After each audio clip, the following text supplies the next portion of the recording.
Before we go any further, make sure you subscribe to this channel and share it with anyone who cares about real history and real preparedness. This channel exists to preserve hard-earned knowledge, and what you're about to hear is exactly the kind of material that disappears when it isn't passed on. If you're serious about survival history, stay with me, because the next minute sets the frame for everything that follows.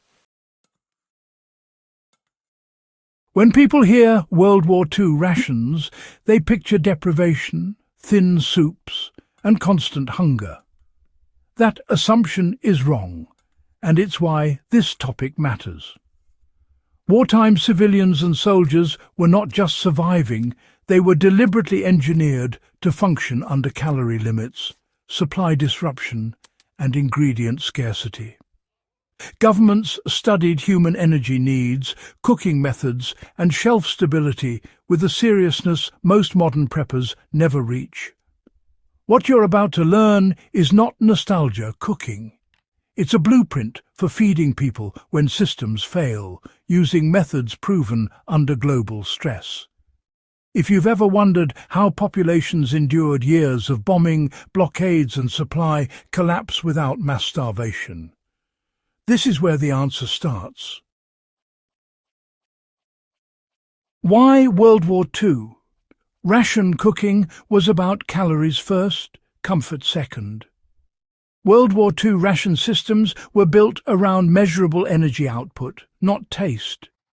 In Britain, the civilian ration programme, overseen by the Ministry of Food, targeted enough daily calories to keep factory workers productive while preventing hoarding.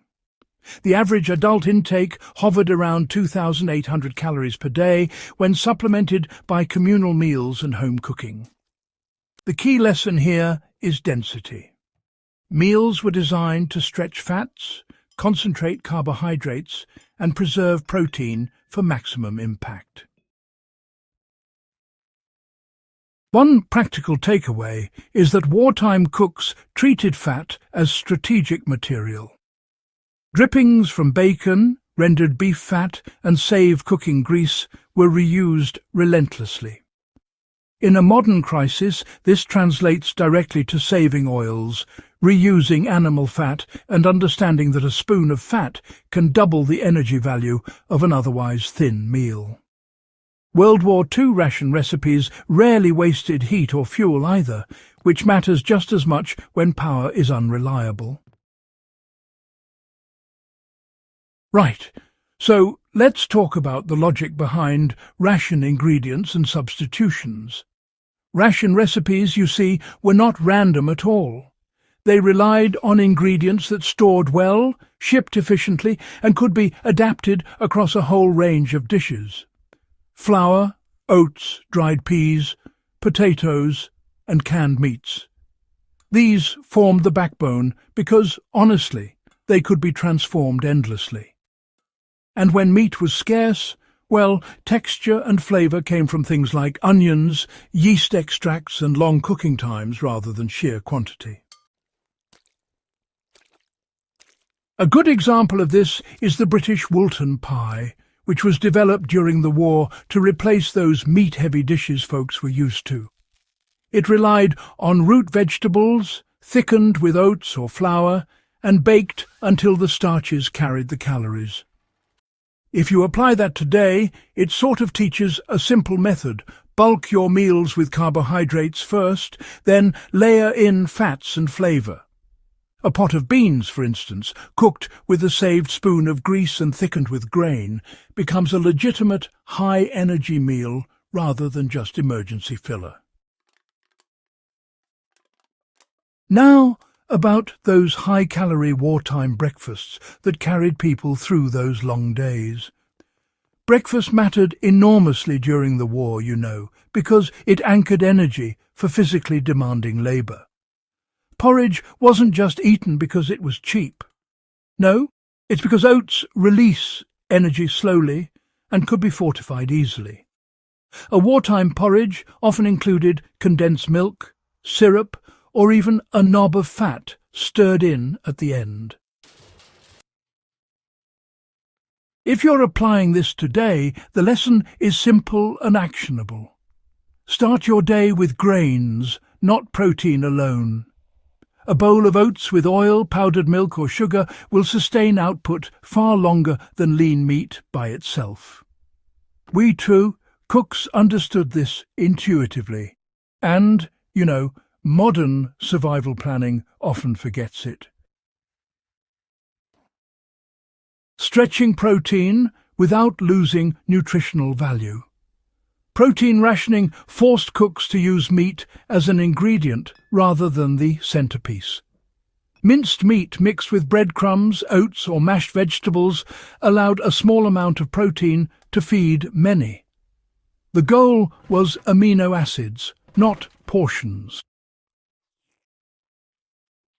A practical modern step is to treat meat as seasoning. 1 can of canned meat mixed into beans or grains feeds multiple people if cooked slowly and evenly.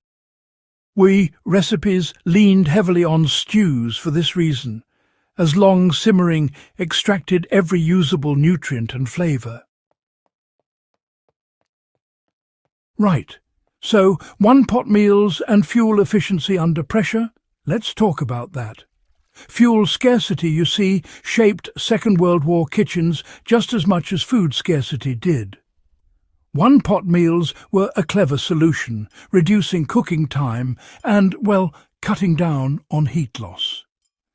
Folks made stews, puddings and baked dishes, often cooking them while their homes were already warm, which really helped conserve fuel. Now, in a blackout scenario, this principle becomes even more important. It's best to plan meals that cook fully in a single vessel and, retain heat for as long as possible. The trick was to bring food to a boil, then insulate the pot and let the residual heat finish the process. This method was widely used during air raids when fuel had to be conserved and kitchens couldn't stay active for long. Let's chat about ration desserts and morale management for a moment. Desserts weren't just a bit of fun, not at all. They were morale tools, plain and simple. Small sweets made from carrots, dried fruit or condensed milk offered a bit of psychological relief and, a quick boost of calories.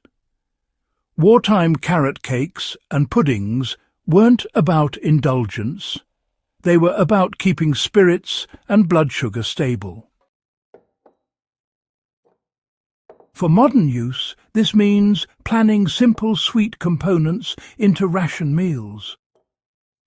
Just a spoon of sugar or a bit of dried fruit can really make harsh conditions more tolerable and, help sustain mental performance. What World War II ration cooking teaches modern survivalists is, above all, discipline. The core lesson is discipline. Wartime populations accepted repetition, measured portions, and planned cooking. Recipes were systems, not experiments. Applying this today means planning meals by calorie output, fuel cost, and ingredient flexibility, rather than, just novelty. World War II ration recipes worked because they were honest about limits. They didn't promise comfort, they promised survival with function. That mindset, really, is the real inheritance. If this kind of deep historical survival knowledge matters to you, subscribe to the channel, share this video with fellow historians and preparedness-minded friends, and keep these lessons alive. History only helps us if we actually use it.